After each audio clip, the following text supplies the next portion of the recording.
1995년 무슨 일이 있었는지 혹시 기억이 나시나요? 잘 기억이 나시지 않을 겁니다. 그 해에 어떤 일이 있었냐면 어떤 수학자, 앤드루 아이스라는 수학자가 페르마 정리라는 공식을 증명했다. 그래서 무려 5만 달러의 포상금을 받았다는 소식이 뉴스에 나온 적이 있습니다. 사람들이 이 뉴스를 보고 다 의아하게 생각했습니다. 아니, 이런 식 하나 증명한다고 5만 달러의 돈을 받는다고 생각한 것이죠. 왜 사람들은 이렇게 이 공식 하나를 증명하기 위해서 이렇게 많은 시간과 돈을 들인 것일까요? 그 이유는 이 공식을 증명함으로 인해서 우리가 새로운 지식을 얻게 되었기 때문입니다. 또한 이 공식을 통해서 많은 이로운 일을 할 수 있게 되었기 때문입니다. 실제로 이 공식이 증명됨으로 인해서 이 공식을 통해서 보안, 암호 코드를 개발할 수 있게 되었다고 합니다. 그래서 지금 현재 이 공식으로 무슨 일을 하냐면 그 신용카드의 비밀번호 있잖아요. 그것을 안전하게 지켜주는 그런 보안 코드를 개발해서 사용하고 있다고 합니다. 우리가 살다 보면 증명이 참 중요하다는 사실을 깨달아 알게 됩니다. 우리나라는 매년 11월이 되면 약 50만 명의 수험생들이 수능 시험을 봅니다. 왜 이렇게 많은 사람들이 이 시험 하나에 매달려서 고생을 하는 것일까요? 그 이유는 그 시험을 치러야 내가 대학에 들어가서 전공 학문을 충분히 학습할 능력이 있다는 것을 증명하기 위해서입니다. 마찬가지로 회사를 취업하기 위해서는 회사에서 많은 증명서를 요구합니다. 왜 회사에서 많은 증명서를 요구할까요? 이 사람이 우리 회사에 들어와서 회사의 일을 충분히 다 해낼 수 있는 능력이 있는지를 확인하기 위해서입니다. 우리가 계약 하나를 성사하기 위해서도 많은 증명서를 제출해야 됩니다. 여러분, 차 계약하거나 집 계약할 때 어떻게 하셨습니까? 많은 증명서를 준비해서 제출하기도 하고 또한 다른 사람부터 증명서를 받기도 했을 것입니다. 이런 증명서가 거짓으로 판정이 되면 그 사람은 사기죄로 고발됩니다. 우리나라 경우 사기죄로 고발되게 되면 무려 10년 이하의 징역과 2천만 원 이하의 벌금에 처해지게 된다고 합니다. 중범죄에 해당되는 것이죠. 이렇게 그만큼 참과 거짓을 판단하는 증명은 중요합니다. 참과 거짓을 알 수 있는 증명이 있어야 서로를 신뢰할 수 있기 때문입니다. 여러분, 결혼하기 쉽습니까? 어렵습니까? 저는 정말 어려웠던 것 같습니다. 왜 결혼하기 어려울까요? 그 이유는 상대방을 진심으로 사랑한다는 것을 증명해야 하기 때문입니다. 저도 결혼하기 위해서 영상을 만들어서 보내주기도 하고 또 이렇게 처음으로 하트 풍선을 사서 거기다가 헬로겐 가스, 그때 처음 알았습니다. 헬로겐 가스를 사서 그걸 넣어갖고 이렇게 리본에 묶어서 이렇게 선물로 주기도 하고 또 처음으로 꽃을 사서 장미꽃을 사서 주기도 했습니다. 지금 보면 참 오글거리는데 연애 편지도 열심히 써서 이렇게 주었습니다. 이런 많은 노력이 있어야 그 사람을 진짜 사랑한다는 것을 증명할 수 있고 그 사랑이 증명돼야 상대방의 마음을 얻을 수 있습니다. 그래야 결혼하게 되는 것입니다. 결혼해서도 많은 부부들이 서로의 사랑을 증명하기 원합니다. 서로의 사랑이 증명되어야 행복한 결혼 생활을 유지할 수 있기 때문입니다. 이렇게 관계에서 증명은 반드시 필요합니다. 그렇다면 하나님과의 관계에서는 어떨까요? 하나님과의 관계에서도 증명이 필요할까요? 반드시 증명이 필요합니다. 하나님과 인간의 관계는 믿음이 바탕이 됩니다. 로마서 5장 1절 말씀, 그러므로 우리가 믿음으로 의롭다 하심을 받았으니 우리 주 예수 그리스도를 말미암아 하나님과 화평을 누리자. 말씀을 보면 죄로 인하여 하나님과 깨어진 관계가 믿음으로 회복되고 하나님과 화평할 수 있다고 말씀하고 있습니다. 그런데 이렇게 하나님과의 관계를 회복하고 화목해 하는 이 믿음이 참된 믿음이 있고 거짓된 믿음이 있다라고 성경은 말씀하고 있습니다. 예수님께서도 말씀하셨습니다. 나더러 주여 주여 하는 자마다 다 천국에 들어갈 것이 아니요 다만 하늘에 계신 내 아버지의 뜻대로 행하는 자라야 들어가리라. 그날에 많은 사람이 나더러 이르되 주여 주여 우리가 주의 이름으로 선지자 노릇하며 주의 이름으로 귀신을 쫓아내며 주의 이름으로 많은 권능을 행하지 아니하였나이까 하리니 그때에 내가 그들에게 밝히 말하되 내가 너희를 도무지 알지 못하니 불법을 행하는 자들아 내게서 떠나가라 하리라. 예수님께서는 예수님의 이름으로 선지자 노릇하며 많은 권능을 행한 자일지라도 그의 믿음이 거짓될 수 있다라고 경고하십니다. 이렇게 성경은 우리의 믿음이 참된 믿음, 거짓된 믿음이 있기 때문에 하나님께 이 믿음을 증명해야 된다고 말씀하고 있습니다. 고린도후서 13장 5절 너희는 믿음 안에 있는가? 너희 자신을 시험하고 너희 자신을 학증하라. 예수 그리스도께서 너희 안에 계신 줄을 너희가 스스로 알지 못하느냐? 그렇지 않으면 너희는 버림받은 자니라. 이런 부분에서 히브리서 11장은 성경의 인물이 모두 하나님께 믿음을 증명한 사람이라고 이렇게 설명합니다. 히브리서 11장 4절 믿음으로 아벨은 가인보다 더 나은 제사를 하나님께 드림으로 의로운 자라 하시는 증거를 얻었으니 하나님이 그 예물에 대하여 증언하심이라. 그가 죽었으나 그 믿음으로써 지금도 말하니라. 히브리서는 믿음을 증명하였다는 말을 증거를 얻었다, 증거를 받았다라고 표현합니다. 노아는 믿음으로 방주를 준비함으로 하나님 말씀에 대한 믿음을 증명했습니다.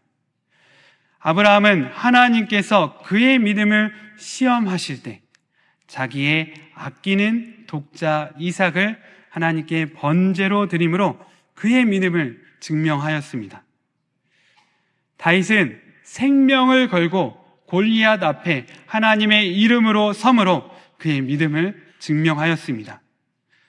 욥은 모든 환난을 당하고서도 하나님의 이름을 욕되게 부르지 아니하므로 그의 신실한 믿음을 증명하였습니다.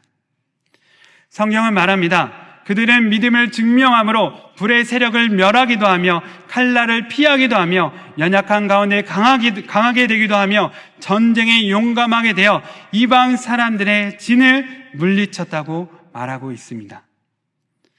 성경 말씀대로 하나님과의 관계를 더 친밀하고 강하게 만들어 하나님의 큰 역사를 이루기 위해서는 반드시 믿음을 증명해야 합니다. 오늘 주인공 히스기야 왕도 자신의 믿음을 증명한 사람입니다. 히스기야가 자신의 믿음을 하나님께 어떻게 증명했습니까? 히스기야가 믿음을 증명한 방법을 살펴보므로 우리의 믿음을 하나님께 증명하기 원합니다. 우선 히스기야는 하나님이 돕지 않는 상황에서도 하나님께 모든 것을 맡기고 기도했습니다.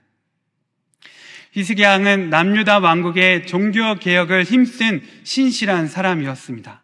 성전을 깨끗이 청소하였고 또 하나님께 드리는 예배를 회복했습니다. 중단되었던 유월절과 같은 절기 제사를 하나님께 다시 드렸습니다. 나라 안의 모든 우상들을 타파하였습니다. 이렇게 하나님을 따르는 히스기야는 반아수르 정책을 펼쳤습니다. 왜냐하면 이 아수르 왕국이 하나님의 백성 북이스라엘을 멸망시킨 나라이기 때문입니다. 또한 이 아수르 제국은 강한 힘으로 다른 나라 또한 우상을 숭배하도록 자신의 신을 섬기도록 강요했기 때문입니다. 그래서 히스기야는 그의 부친 아하스 왕이 맺었던 굴욕적인 외교 관계를 깨트립니다. 그로 인해 히스기야는 힘든 고난을 경험하게 되었습니다. 진노한 아수르가 대군을 건드리고 침공하여 유다의 모든 성읍들을 점령하고 예루살렘 성을 포위하게 된 것입니다. 이렇게 하나님을 잘 믿다가 고난을 당하면 누가 도우셔야 합니까? 누가 도와야 합니까? 하나님이 도우셔야 하죠. 하나님이 도우셔야 합니다. 그런데 하나님은 이때 히스기야와 유다 왕국을 돕지 않으셨습니다. 그래서 히스기야 왕은 나라 내 모든 금과 은을 모아서 아수르 왕에게 바칩니다. 심지어 성전 벽과 기둥에 발라져 있던 금을 긁어내서 그 금까지도 아수르에게 바쳤습니다. 그래도 아수르는 물러가지 않았습니다. 다행히 애굽의 군대가 유다를 돕기 위해 올라옵니다. 이때 히스기야 왕은 이제야 하나님이 나를 돕기 위해서 군대를 보내시는구나 라고 생각했을 것입니다. 그러나 이 애굽의 군대조차도 아수르 군대에게 패배하고 맙니다. 이렇게 예루살렘이 아수르에게 포위된 지 2년이 넘게 되었습니다. 하나님께서 돕지 않는 상황에서 히스기야 왕은 아수르 왕으로부터 항복하라는 편지를 받습니다. 그리고 아수르 왕은 이 편지에서 이렇게 말합니다. 너희 하나님은 너를 돕지 않는다. 너희를 도울 수 없다 라고 말합니다. 그 말을 믿을 수밖에 없는 이유는 첫째로 아수르는 모든 나라들, 또 특별히 북이스라엘을 점령하였고 유다를 돕기 위한 애굽의 군대까지도 패배시킨 승리한 군대였습니다. 둘째로 예루살렘을 제한 많은 유다 성들을 아수르가 점령했습니다. 셋째로 히스기야가 옷을 찢고 굵은 베옷을 두르고 여호와의 전에 들어가 열심히 기도해도 예루살렘의 포위가 풀리지 않았습니다. 열왕기하 19장 1절 히스기야 왕이 듣고 그 옷을 찢고 굵은 배를 두르고 여호와의 전에 들어가서 이렇게 기도해도 대적은 더 강해질 뿐 문제가 해결되지 않는다면 하나님이 우리를 돕지 않는다는 그 말이 맞는 것 같습니다. 그런데 그 순간 히스기야는 놀랍게도 더 하나님께 기도함으로 자신의 믿음을 증명합니다. 열왕기하 19장 14절 15절 여호와의 성전에 올라가서 히스기야가 그 편지를 여호와 앞에 펴놓고 그 앞에서 히스기야가 기도하여 이르되, 여기서 우리는 히스기야의 기도가 달라졌음을 알아야 합니다. 19장 1절에서는 히스기야가 어떻게 기도합니까? 여호와 전에 들어가서 기도했다라고 말하고 있습니다. 그런데 이제 히스기야는 여호와의 성전에 올라가서 기도했다라고 성경은 표현하고 있습니다. 기도의 모습은 비슷해 보일지 모르지만 히스기야가 기도하는 마음이 달라졌음을 성경은 표현하고 있는 것입니다. 여호와의 전은 단순히 하나님이 머무시는 장소라는 뜻입니다. 여호와의 성전은 하나님의 거룩한 집이라는 뜻으로 하나님께 예배 드리는 장소를 뜻합니다. 그런데 더 어려운 고난이 닥치자 히스기야는 하나님께 예배하는 마음을 가지고 하나님께 자신의 모든 것을 드리는 마음으로 성전을 찾은 것입니다. 이런 마음의 차이가 히스기야의 행동에도 나타나서 처음에는 하나님의 집에 들어갔습니다. 들어가다는 동사는 수편적인 이동을 뜻합니다. 히스기야는 하나님을 협상의 대상으로 생각하고 하나님을 설득하는 기도를 한 것입니다. 그런데 14절에는 같은 곳에서 하는 기도를 여호와의 성전에 올라가 기도했다고 표현합니다. 올라가다는 동사는 수직적인 이동을 뜻합니다. 진정한 믿음의 기도는 하나님께 올려드리는 기도입니다. 믿음의 기도는 사람에게 말하듯이 자신의 힘과 능력, 지식, 논리로 하나님을 설득하는 것이 아니라 높으신 하나님께 제발 도와달라고 간청하는 기도입니다. 그래서 히스기야는 자신의 어려운 형편까지도 하나님께 전부 맡겨드립니다. 하나님 앞에 아수르 왕의 편지를 펴놓고 기도합니다. 우리의 믿음을 증명하기 위해서는 하나님이 나를 돕지 않는 상황에서도 그 상황을 하나님께 전부 맡겨드리는 기도를 드려야 합니다. 또한 히스기야는 하나님이 약해 보이는 상황에도 하나님이 만왕의 왕이심을 고백했습니다. 아수르 왕이 히스기야에게 이렇게 말했습니다.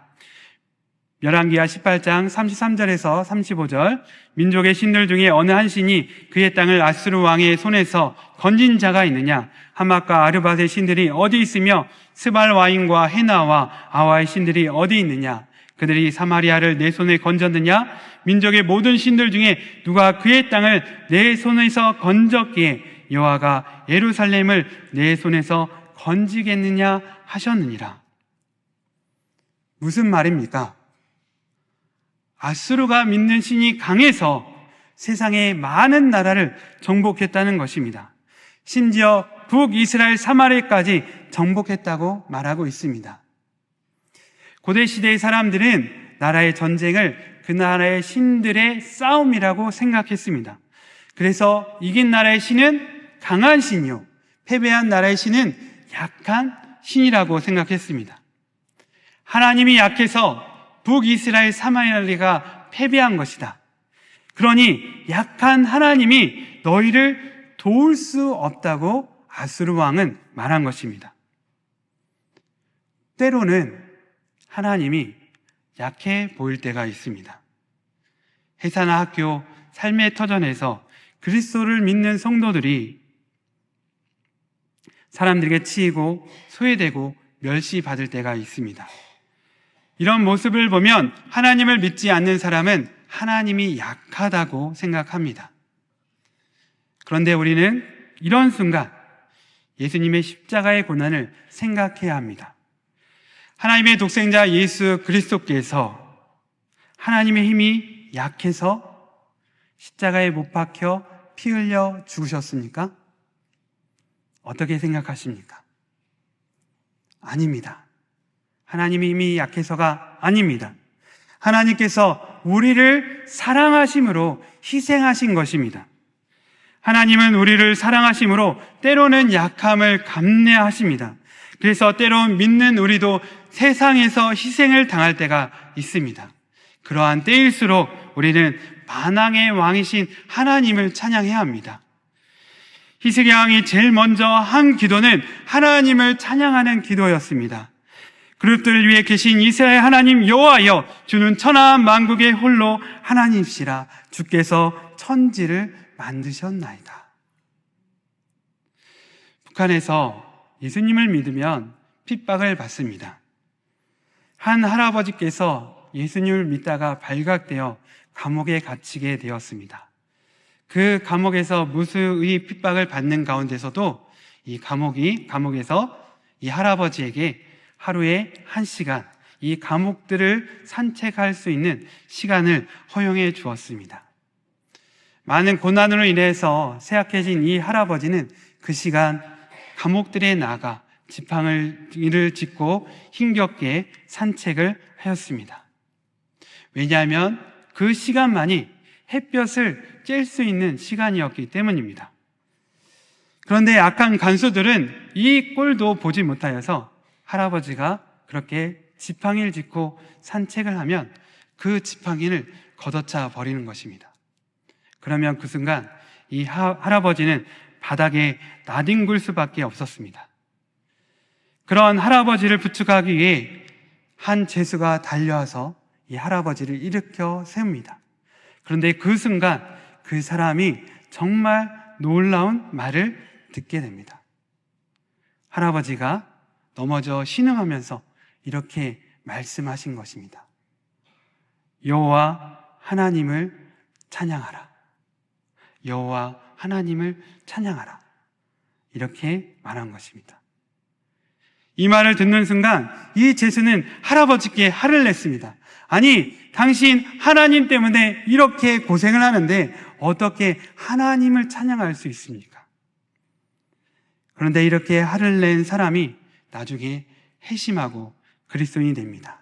그리고 세상에 나와서 그 순간에도 하나님을 찬양했던 이 할아버지의 믿음을 세상에 알리게 되었습니다. 하나님이 약해 보이는 순간에도 높으신 하나님을 고백할 때 우리의 믿음이 증명되는 것입니다. 마지막으로 히스기야는 하나님이 징계하신 상황에도 하나님이 구원해 주시길 기도했습니다. 히스기야에 붙인 아하스는 유다 왕 중에 악한 왕이었습니다. 아하스는 여호와 하나님을 의지하지 않고 아수르를 의지했습니다. 그래서 그는 여호와를 섬기지 않고 심지어 성전에 다메섹에 있는 아수르 신을 섬기는 제단을 본따서 성전에 그 제단을 만들고 우상을 숭배하는 왕이었습니다. 이런 아하스를 향해서 하나님은 이사야를 통해서 말씀하셨습니다. 너가 의지하는 그 아수르가 이 유다 왕국을 치게 될 것이다. 이런 예언이 있었기 때문에 히스기야 왕은 아수르의 침공을 하나님의 징계로 받아들였습니다.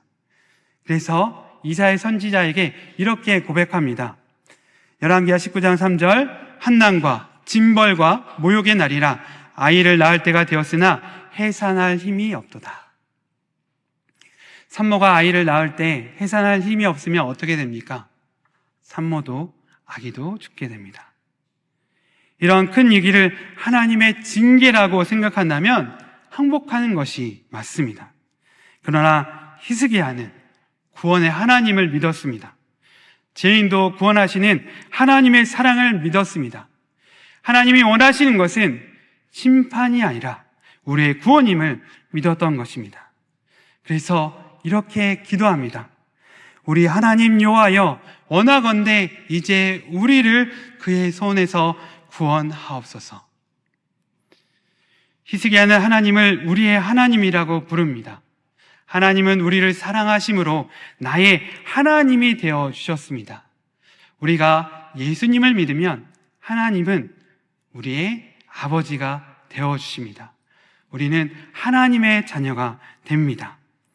그래서 우리는 나의 잘못으로 징계를 받는 그 순간에도 나의 하나님이라고 부르며 기도할 수 있습니다. 히스기야는 또한 믿었습니다. 하나님의 이 사랑의 관계가 어떤 것으로도 깨어질 수 없음을 믿었습니다. 높음이나 기쁨이나 다른 어떤 피조물이라도 우리를 우리 주 그리스도 예수 안에 있는 하나님의 사랑에서 끊을 수 없으리라. 이 믿음을 가지고 담대하게 하나님, 나의 하나님, 나를 구원해 주옵소서라고 기도한 것입니다. 우리는 심판받아야 마땅할 죄인입니다. 그럼에도 불구하고 하나님은 그분의 사랑으로 우리를 구원하셨습니다. 이를 믿는다면 어떤 상황에서도 하나님께 구원해달라고 기도할 수 있습니다. 우리의 죄로 인하여 하나님께 징계를 받는 그 순간에도 우리는 하나님께 구원해달라고 기도해야 합니다. 하나님의 징계를 받는 그 순간에도 하나님께 구원해달라고 간청하는 기도가 하나님을 향한 믿음을 증명합니다. 이렇게 하나님이 없다고 말할 수밖에 없는 그 상황에서도 하나님께 기도함으로 히스기야는 믿음을 증명했습니다. 그렇게 기도하자 하나님은 바로 응답하십니다. 열왕기하 19장 20절 아모스의 아들 이사야가 히스기야에게 보내 이르되 이스라엘 하나님 여호와의 말씀이 내가 아수르 왕 사네립 때문에 내게 기도하는 것을 내가 들었노라 하셨나이다. 그리고 하나님은 이어서 말씀하십니다. 남은 자는 예루살렘에서부터 나올 것이요 피하는 자는 시온산에서부터 나오리니 여호와의 열심이 이 일을 이루리라. 믿음이 증명된 기도에 하나님께서 일하십니다. 하나님의 열심이 놀라운 역사를 이루십니다. 하나님께서 말씀하신 그 밤에 여호와의 사자가 나가 아수르 군사 18만 5천 명을 친히 다 송장이 되었습니다. 기도가 어려울수록 내 믿음을 증명할 수 있는 순간입니다. 해결되지 않고 나빠지고 오래되고 힘 빠지게 하고 반복적으로 일어나는 문제가 있습니까? 이러한 문제가 있을 때가 바로 우리의 믿음을 증명할 때입니다. 믿음을 증명하여 하나님의 열심으로 이 문제를 해결할 때입니다. 제가 결혼하기 전 지금의 아내와 차를 타고 가다 제가 운전하다가 접촉사고가 났습니다. 다행히 사람은 다치지 않았습니다. 그때가 집으로 돌아가는 밤 시간이었습니다. 내일 아침 일찍 출근해야 할 아내가 걱정된 저는 빨리 택시 타고 집으로 가라고 이렇게 말했습니다. 그런데 그때 아내가 끝까지 차 사고가 안전히 정리될 때까지 끝까지 그 자리를 지켰습니다. 그때 제가 결심했습니다. 어떤 결심이었을까요? 예, 맞습니다.